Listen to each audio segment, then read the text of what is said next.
जब हम कहते हैं, जब प्रधानमंत्री जी कहते हैं कि हम 5th लार्जेस्ट इकॉनमी बन गए, विच इज़ 3 ट्रिलियन, उसका सरल भाषा में अगर हम कहें, like we feel very proud कि वाओ हम 5th लार्जेस्ट इकॉनमी बन गए, लेकिन एक्चुअली सिंपल लैंग्वेज में, सरल भाषा में इसका मतलब क्या होगा in terms of GDP? And पहले तो जीडीपी का फुल फॉर्म जान लेते हैं, ग्रॉस डोमेस्टिक प्रोडक्ट। ग्रॉस मतलब टोटल कुछ तो भी है, डोमेस्टिक मतलब एक बाउंड्रीज डिसाइड की गई है गवर्नमेंट के द्वारा, प्रोडक्ट मतलब गुड्स एंड सर्विसेज। जो गुड्स एंड सर्विसेज भारत में प्रोड्यूस होते हैं हर साल, उनकी वैल्यू को जीडीपी कहते हैं, सिंपल। राइट। वो कैसे टर्म्स में डिफाइन होते हैं? आपने कुछ सर्विस ली, आपने रेलवे टिकट ली, फ्लाइट में गए या बार्बर के पास गए, बाल कटवाए, तो सर्विस में ऐड हो गया आपकी वैल्यू जो भी है। कुछ गुड्स मिल रहा है, आपने कुछ खरीदा, गेहूं खरीदे, कार खरीद रहे हैं, तो ये सब गुड्स में आ गया। तो इस सब की वैल्यू को हम लोग जीडीपी कहते हैं। हर स्टेट की अपनी एक जीडीपी होती है, उस सब के कंबाइन करके कंट्री की जीडीपी बनती है। साल में एक ही बार जीडीपी का रिकॉर्ड बाहर आता है, बट हर क्वार्टरली नापी जाती है सीजन वाइज। लास्ट ईयर बारिश में जीडीपी क्या थी, तो ये साल क्या होगी, ऐसे सीजनल भी जीडीपी को नापा जाता है। और वो जीडीपी को कंबाइन करके, सब स्टेट की जीडीपी को कंबाइन करके नेशनल जीडीपी हमारे सामने रखी जाती है। तो ये है जीडीपी का एक सिंपल सा डेफिनेशन। इसमें बहुत सारे पैरामीटर्स है, एज ए लेमैन को ज़्यादा समझ नहीं आएंगे। इकोनॉमिस्ट बहुत सारे फार्मूलाज बनाते हैं। और इंडिया में एक सबसे बड़ा माइनस पॉइंट का है, जैसे आपने कहा कि भारत की जीडीपी 3+ ट्रिलियन है। ये अनऑर्गेनाइज्ड और ऑर्गेनाइज्ड सेक्टर को कंबाइन करके है। पिछले 9 वर्षों से प्रधानमंत्री जी बहुत ट्राई कर रहे हैं कि अनऑर्गेनाइज्ड सेक्टर को ऑर्गेनाइज्ड वे से लेके आए। जिस दिन ये 100% काम हो गया, उस दिन हमारी जीडीपी बहुत स्मूथली ऊपर आ जाएगी। आज भी भारत में हमें नहीं पता, बहुत जगह पे बिल नहीं बन रहे हैं, कहाँ क्या हो रहा है कुछ ज़्यादा समझ में नहीं आता। तो ये सबसे बड़ा एक इश्यू है जो CSO, सेंट्रल स्टैटिस्टिक्स ऑफिस जो है, जो ये सब डेटा कलेक्ट करता है, उनके लिए बहुत टफ जॉब है ये। बट फिर भी हम लोग कर रहे हैं।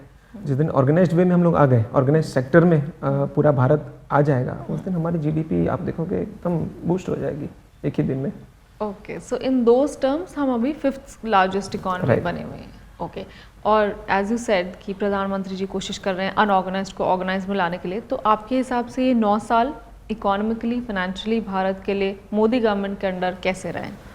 ज़बरदस्त। मैं आपको बहुत डेटा के साथ बात करूँगा इसमें। अनफॉर्चुनेटली कहना पड़ता है कि आप भारत के हित में बात करते हो तो लोग आपको आप पे एक लेबल लगा देते हैं, अंधभक्त। अनफॉर्चुनेटली हमें अंधभक्त कहा जाता है। कल आपका चैनल बड़ा होगा, मुकेश अंबानी जी आएंगे, उनको भी अंधभक्त कहा जाएगा। आनंद महिंद्रा जी आएंगे, उनको भी अंधभक्त कहा जाएगा। अदानी जी आएंगे, उनको अंधभक्त कहा जाएगा। रतन टाटा जी को भी अंधभक्त कह देंगे, संघी कह देंगे, what.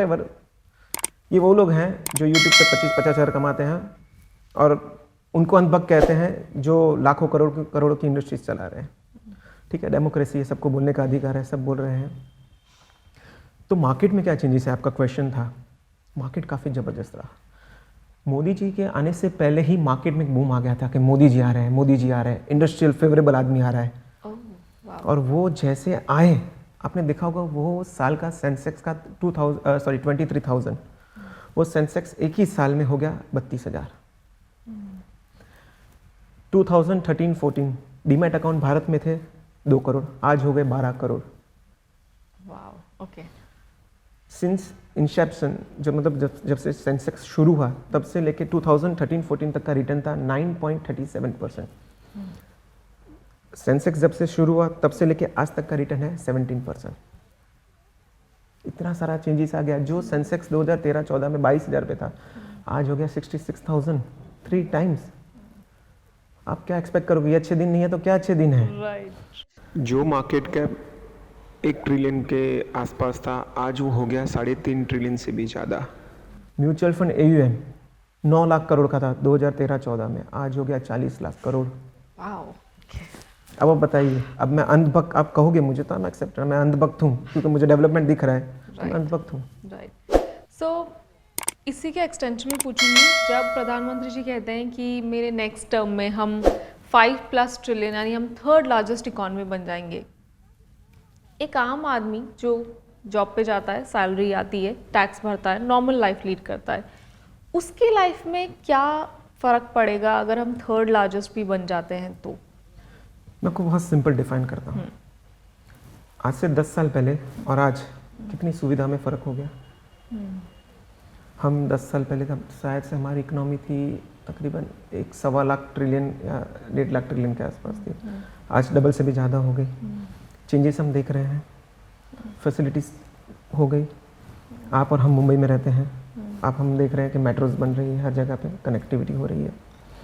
Local trains, AC local trains शुरू हो गई। ये ट्रायल पे चल रही है, ये सक्सेसफुल जाएगी तो सारी एसी हो जाएंगी।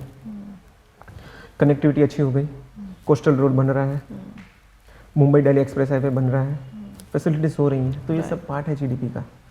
आज जो डेटा हमें 10 साल पहले मुझे आज भी याद है 399 का 1 GB पर मंथ का डेटा मिलता था। आज 299 per day 2 GB unlimited calls. बहुत कुछ चेंजेस हो रहा है। ये सर्विस हो गई या तो प्रोडक्ट पकड़ी, तो जीडीपी के बेनिफिट्स हम सबको मिल रहे हैं कहीं ना कहीं। हम कहीं ना कहीं जो लोग, कुछ लोग फिल कर पा रहे हैं, कुछ लोग नहीं कर पा रहे हैं।